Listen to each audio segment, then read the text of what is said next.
نجم البلاغہ میں امام علی علیہ السلام کا ارشاد ہے، جو اپنے عیب پر نظر رکھتا ہے وہ دوسروں کے عیب ڈھونڈنے سے باز رہتا ہے، اور جو خدا کے دیے پر راضی رہتا ہے وہ ہاتھ سے گئی ہوئی چیز کا غم نہیں کھاتا، اور جو سرکشی کی تلوار کھینچتا ہے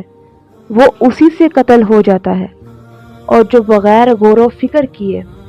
قیاس آرائی سے کام کرتا ہے ہلاک ہو جاتا ہے، اور جو گہرے پانیوں میں کود پڑتا ہے ڈوب جاتا ہے، اور جو بدنامی کی جگہوں پر داخل ہوتا ہے بدنام ہو جاتا ہے۔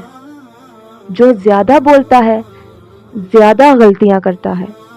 اور جس کی غلطیاں زیادہ ہوتی ہیں اس کی حیا میں کمی آ جاتی ہے، اور جس کی حیا کم ہو جاتی ہے اس کی پرہیزگاری گھٹ جاتی ہے، اس کا دل مردہ ہو جاتا ہے،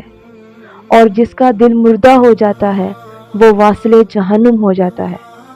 اور جو لوگوں کے عیب دیکھ کر غصہ ہوتا ہے وہ اپنے انہی عیبوں کو پسند کرتا ہے، بس وہ احمق ہے۔ اور قناعت وہ مال ہے جو ختم نہیں ہوتا،